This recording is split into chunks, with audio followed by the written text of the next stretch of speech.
صدام میاد. الان صدام خوبه؟ من سرفه کنم قطع میکنی؟ که من تو دوربین باید نگاه کنم یا به تو؟ من فقط می‌خواستم اول دوربین نگاه کنم که تو نورو 1 2 3 چجوری الان پرسش پاسخه دیگه آره؟ شما سوال میکنی از من؟ این سال روانشناسی اول نپرسی ها.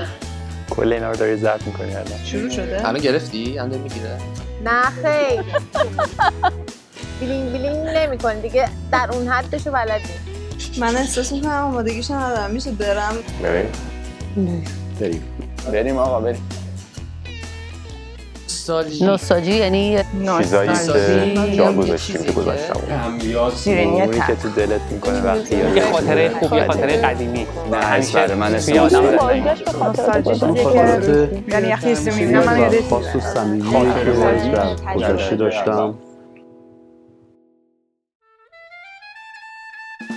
شخصیت مورد علاقم که دوست داشتن چه کارتونی دوست داری چه شخصیتیه؟ جودیا بود. جودیا بود. جودیا بود. ولی کسی که خیلی دوستش داشتم جودی آبورت بود. خیلی دوستش داشتم، یعنی یه جور بیخیالی و هپلیشو دوست داشتم. سوباسا. سوباسا خیلی دوست داشتم. واکی بایاشی. واکی شبیه ایشیزاکی بودم.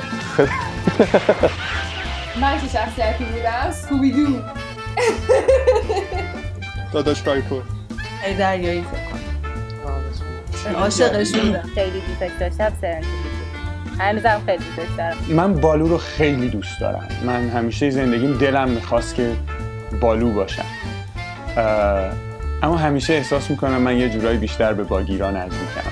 باگیرا اون ببر سیاه رنگی بود که مراقب بچه بود و متاسفانه عاقل بود و متاسفانه اهل ریسک کردن نبود و متاسفانه اونقدر خوش نبود. و بالو که اون خرس شاد آوازخون.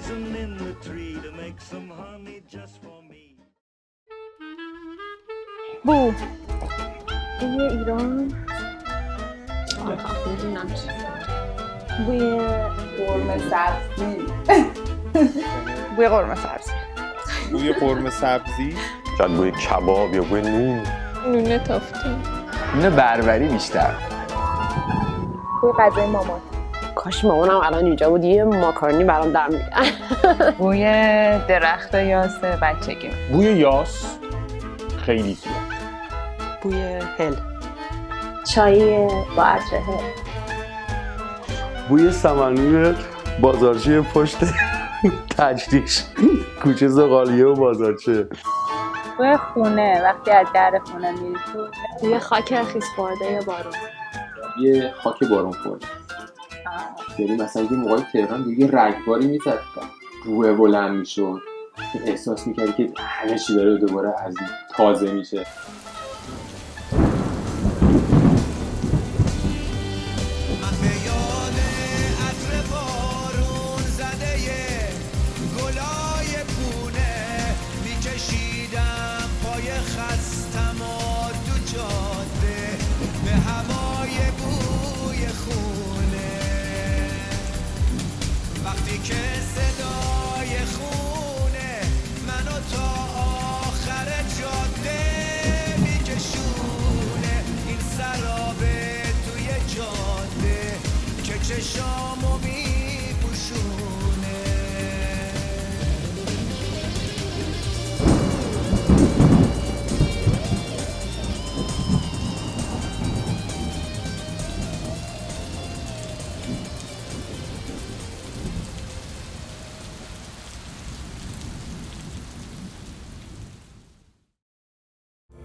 یه سری چیزا خب یه چیزی که با خودم از ایران میفرستم بذارم تو چمدون که بیارم. یه چیزی که اول از هم آوردم کتاب حافظ بود. شعرها و تصنیف‌های ایرانی. یه ساعت شنی بود که مال پدرم بود. یه چادر نمازی بود که مادرم باهاش نماز میخوند. تخم خیار. برای قروت ها حتما باید می آوردم. مطمئنا لباسه که نصفش هم چون سنگین بود انگار نتونستم بیارم. یه دونه قاشق چنگال ست بود که یکی دوست خیلی خیلی عزیز بهم داده بود. یه کیسه گنده نبات با خودم آوردم. آها و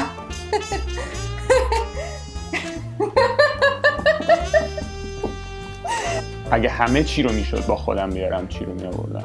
خب قطعا پدر مادرم و برادرم، اصلا شک نکن. مادرم. خود خواهرم.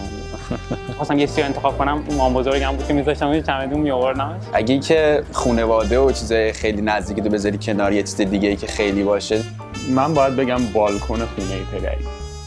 خونه خودمون کرمون رو میآوردم.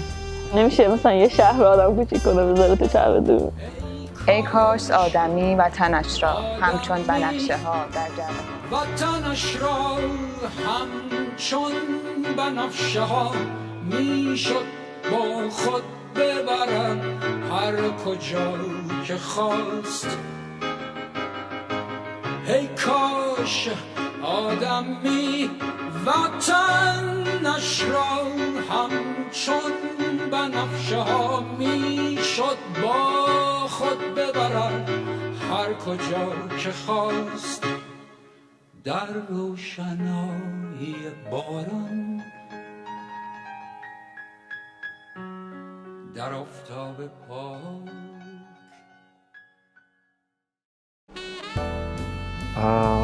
اگه یه جایی از ایران رو مکانی از ایران، یه جایی تو ایران رو اینجا بسازی دوباره.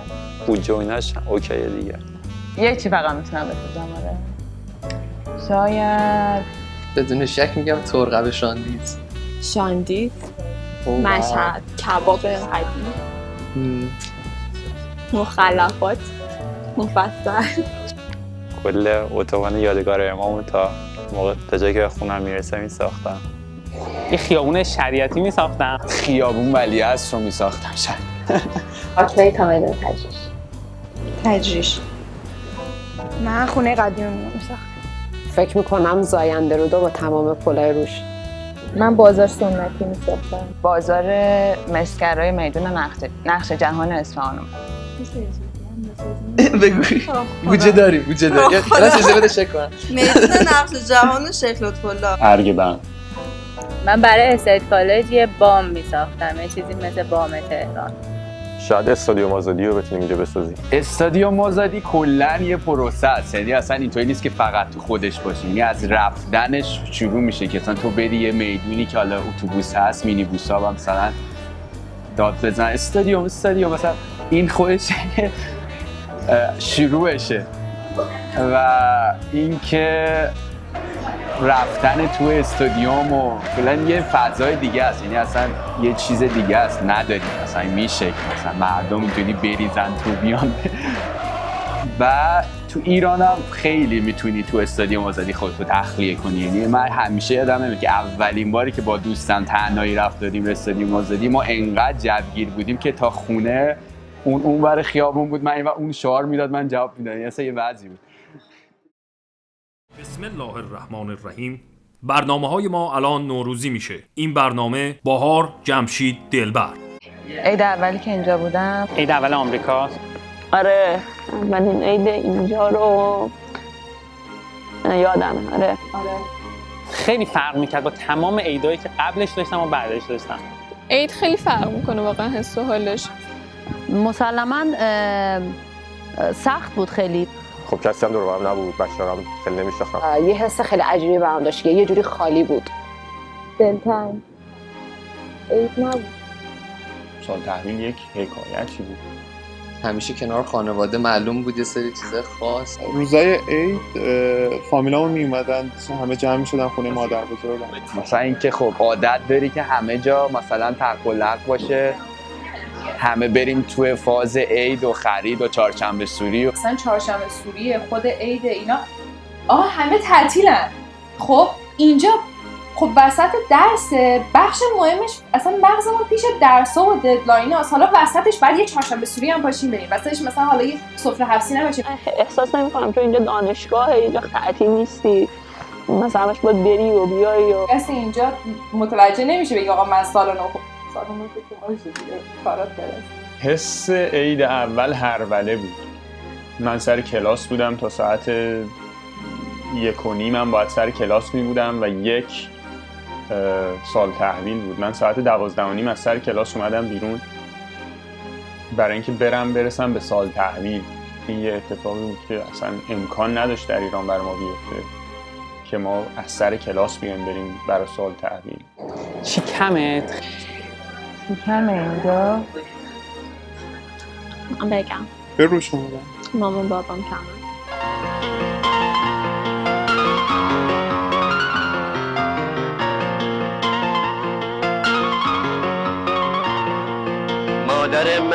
مادر من تو یاری و یاور من، مادر چه مهربونه درد منو میدونه، بی عذر و بی بهونه قصه برام میخونه. مادر من تو یاری و یاور من. تو نخوابیدی مادر من تو یاری و یاور من. مادر مهربونم قدر تو رو میدونم، تو با منی همیشه من برگم و تو ریشه. مادر من تو یاری و یاور من، تو یاری و یاور من. بخون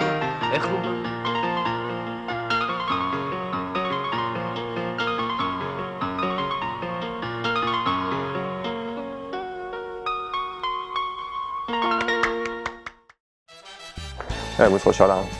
اول سال 1395. یعنی ساعت 12:30 عید میشه. عید خیلی چیز بزرگ، یعنی همه آدمایی که حالا اینجان حداقل مقیدن بچه‌ها به اینکه همه جشن‌ها رو برگزار کنن. جشن 100% هستم، حالا خیلی هم دوست دارم. تو این 5 سالم که 2 سالشم فیلادلفیا بودم، این 5 سال همش جشن‌های اینجا رو بودم. ولی برنامه جشنمون چطوریه؟ یه گروه سرود مدرسه پن استیت هست که ما هم عضوش شدیم برای اینکه شاید چند تا آهنگ نوستالژیک رو با بچه‌ها بخونیم. نوستالژیه دیگه، همش شعرهای نوستالژیه. یادم امکان داره خیلی ازش خاطره داشته باشم. با کدوم شعر شروع میشه؟ با آهنگ بگم بوی عیدی بوی عیدی فرهاد. بوی عیدی، بوی توپ. بوی عیدی، بوی توپ و با تشدید روی ق. بوی عیدی، بوی توپ، بوی کاغذ رنگی، بوی تند ماهی دودی وسط سفره نو، بوی یاسه جانمازه ترمه مادر بزرگ. با اینا زمستونو سر میکنم، با اینا خستگیمو در میکنم.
شهزاده ای زرین چمن نشسته بر